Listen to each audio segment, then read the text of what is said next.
May problema ba ang buhay mo? Huwag kang mag-alala. May advice ako. Pakinggan mo. No. Alam nyo, ganyan talaga ang buhay. Parang life. Basta yung importante ay mahalaga. At kung saan ka masaya, dun ka happy.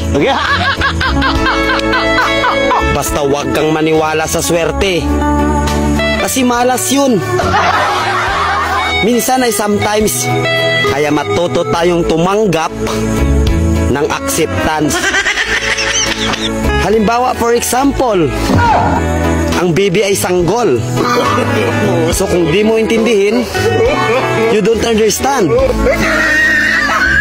Basta kaibigan, lagi mong tatandaan that wherever you go are there. At the end of the day, ay gabi na. At alam mo, walang umaga sa Japan. Kasi lahat sila ay hapon.